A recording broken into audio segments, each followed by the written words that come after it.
औज़ुबिल्लाहिमिनश्शैतानिर्रजीम बिस्मिल्लाहिर्रहमानिर्रहीम। मैं हूँ doctor Khan, professor of physics, graphologist, graphotherapist, spiritualist, ritual psychophysicist, life coach, vice principal Faisalabad institute of management of sciences. आज हम बड़े अहम मौज़ू पर बात करने वाले हैं जिसका टाइटल है मॉलिक्यूलर थ्योरी ऑफ मैग्नेटिज़म, और ये वेबर ने पेश की थी। इससे पहले कि हम वीडियो की तरफ बढ़ें, मेरी आपसे रिक्वेस्ट है कि इस वीडियो को पहले की तरह ना सिर्फ आप खुद लाइक करें बल्कि अपने दोस्तों, अपने तलबा तालबात जो हैं उनको भी गुजारिश करें, क्योंकि इसमें बड़ी काम की बातें हैं। बहुत सारे ऐसे कॉन्सेप्ट आपके वाज़े होंगे जो किताबों में या अक्सर लोग जो है लेक्चर में वाज़े नहीं करते, और आप पे इंटरव्यू वगैरह में ये चीज़ें बड़ी काम आएंगी, जिससे आपका सक्सेस फैक्टर जो है 100% हो जाएगा। अब हम बढ़ते हैं अपने असल मौजू की तरफ, थ्योरी ऑफ इलेक्ट्रोमैग्नेटिज़म, वेबर, और इसके साथ फिर मैग्नेटाइजेशन, डीमैग्नेटाइजेशन का जिक्र करूँगा, और एंड पे जाके फिर सेल्फ इंडक्शन, म्यूचुअल इंडक्शन, अफेयर्ड ऑफ इलेक्ट्रोमैग्नेटिक इंडक्शन, और उसके बाद लेंज़ लॉ, उसकी इंपॉर्टेंस की बात करेंगे। पहले प्रैक्टिस की तरह जो है ये इसकी समरी बयान करूँगा आपके सामने, उसके बाद स्लाइडें आपके सामने गुजारूँगा, और जो स्लाइडें अहम होंगी उनको रोक के उसकी वजाहत भी करूँगा। उम्मीद है पहले वाली वीडियो की तरह ये वीडियो भी वज़ीर हासिल करेगी। मैं आपका बेशकी जो है शुक्रगुज़ार हूँ कि आप मेरी वीडियो को ना सिर्फ लाइक कर रहे हैं बल्कि मेरे इल्म और वेल्थ और वर्थ उसकी जो है उसकी नॉलेजमेंट भी कर रहे हैं। तो हम बढ़ते हैं अपने मौजू की तरफ। मॉलिक्यूलर थ्योरी ऑफ मैग्नेटिज़म के तहत वेबर ने यह कहा था कि अगर कोई चीज़ मैग्नेट है, मैग्नेटाइज्ड है, तो उसके हर एटम और मॉलिक्यूल में जो है वो मैग्नेटाइजेशन होती है, और एज ए होल वो मैग्नेट फील्ड काम करती है। ये अलग बात है कि कुछ चीज़ें मैग्नेटिज़म शो नहीं करती और कुछ जो है वो मैग्नेटिज़म शो करती हैं। जो चीज़ें मैग्नेटाइजेशन या मैग्नेटिज़म शो नहीं करती, उसकी वजह ये होती है कि उनके एटम और मॉलिक्यूल जो हैं वो आपस में रैंडमली डिस्ट्रीब्यूट होते हैं, और वो रैंडमली डिस्ट्रीब्यूशन की वजह से या नॉन अलाइनमेंट की वजह से अपना नॉर्थ और साउथ पोल जो है वो एक दूसरे के अपोजिट आने के करीब एक दूसरे को कैंसिल कर देते हैं।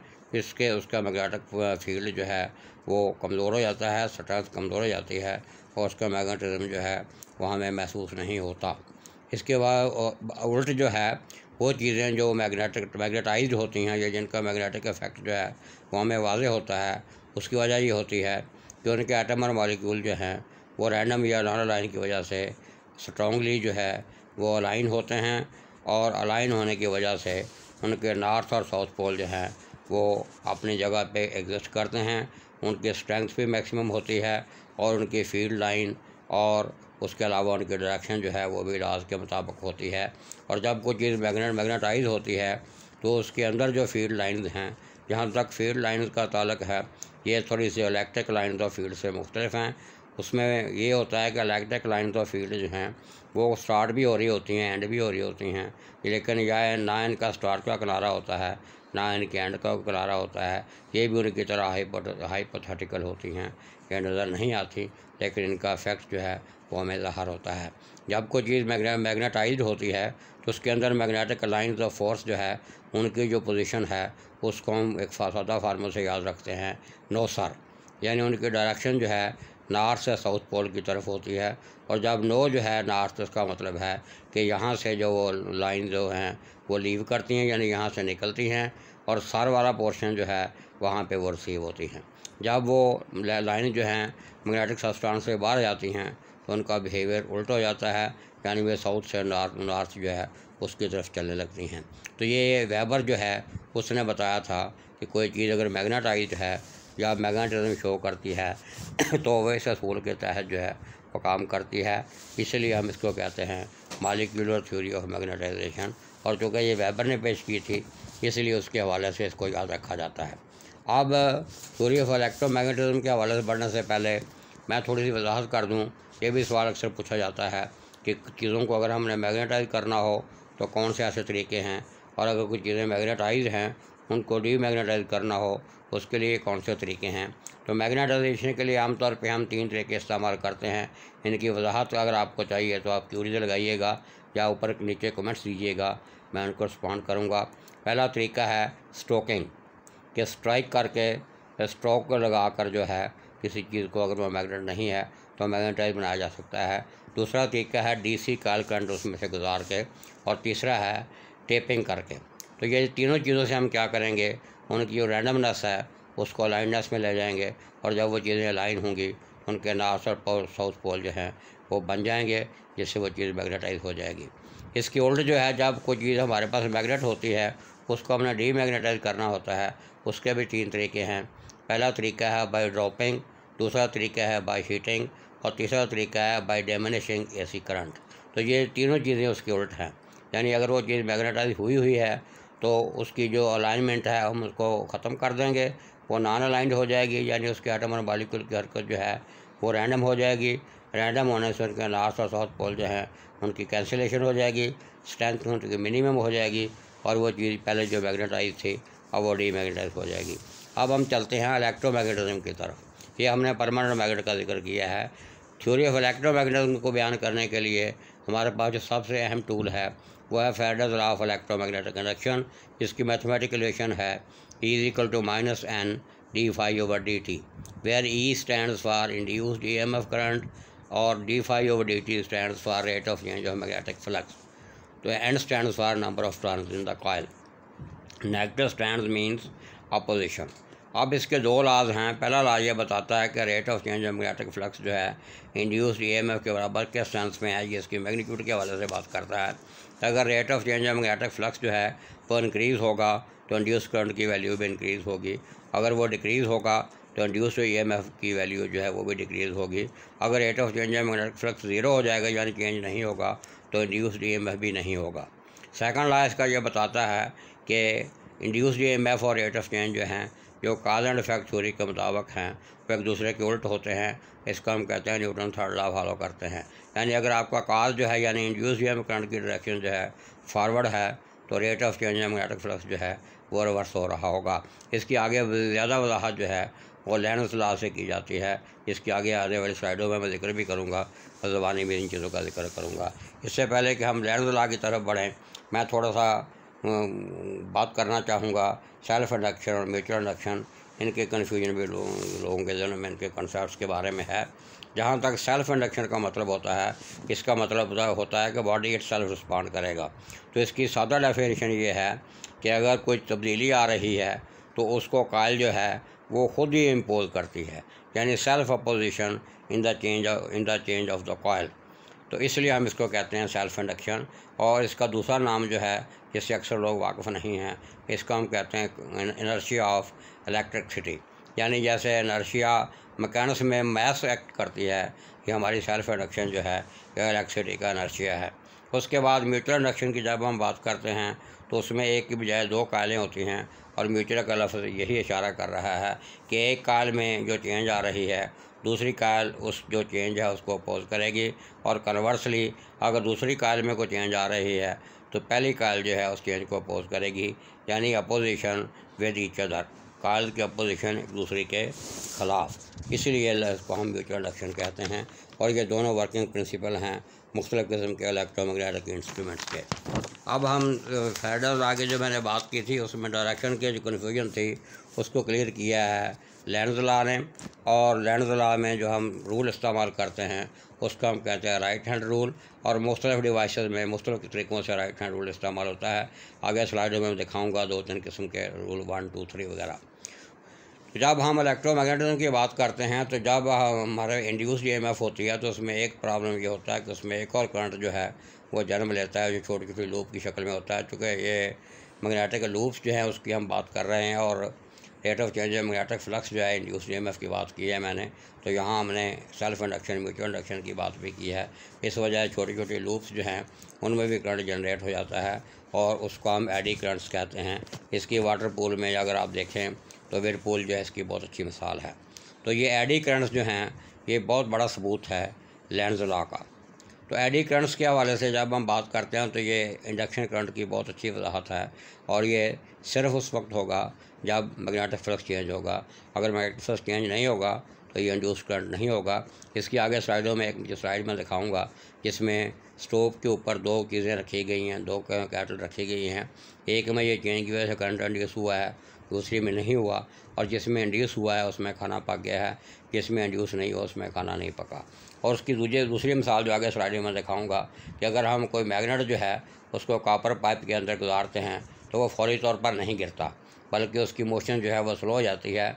उस स्लो होने की वजह जो है ये लेंसला है और एडी करंट्स हैं, जिस वजह से वो मोशन उसकी स्लो होती है। यानी काज एंड इफेक्ट थ्योरी के मुताबिक जो काज है उसको इफेक्ट अपोज कर रहा है, जो इफेक्ट है उसको काज अपोज कर रहा है। और ये बहुत अहम कॉन्सेप्ट है। अगर ये ना होता तो सारे इलेक्ट्रोमैग्नेटिक इंस्ट्रूमेंट जो हैं वो फौरी तौर पर स्टार्ट होने के बाद जल जाते। तो ये मोस्टली मेक और ब्रेक जो है इसको हम कहते हैं। स्टार्ट में ये एक्शन में आता है और जब इंस्ट्रूमेंट को हम बंद करते हैं उस वक्त ये एक्शन में आता है। इसके बाद एक बड़ी अहम चीज़ है कि मैग्नेटिज़म या मैग्नेटिज़म जो है इसकी हमारी डेली लाइफ में क्या इंपॉर्टेंस है। उसका जवाब ये है कि इलेक्ट्रोमैग्नेटिज़म या मैग्नेटिज़म के बगैर हम ज़िंदगी का तसव्वुर भी नहीं कर सकते। जितने भी हमारे इंस्ट्रूमेंट्स हैं इलेक्ट्रोमैग्नेटिक या मैग्नेटिक इंस्ट्रूमेंट जो हैं वो मैग्नेटिज़म या इलेक्ट्रोमैग्नेटिज़म के वर्किंग प्रिंसिपल पे काम करते हैं, जिसमें आमतौर जिन चीज़ों से हमारा वास्ता पड़ता है वो लाउड स्पीकर्स हैं, माइक्रोफोन्स हैं, टेलीफोन्स हैं, मोटर्स हैं, जनरेटर्स हैं, बेल्ट्स हैं, गैल्वेनोमीटर्स हैं, वोल्टमीटर्स हैं, एमीटर्स हैं, एवोमीटर्स हैं, रैलेज हैं जो स्विचिंग का काम करते हैं लो करंट से हाई करंट, सर्किट ब्रेकर हैं जो हैं जो ट्रिप करते हैं जब करंट जो है बियॉन्ड लिमिट जो है वो आता है, उसके बाद दोबारा वो रीसेट कर लेते हैं।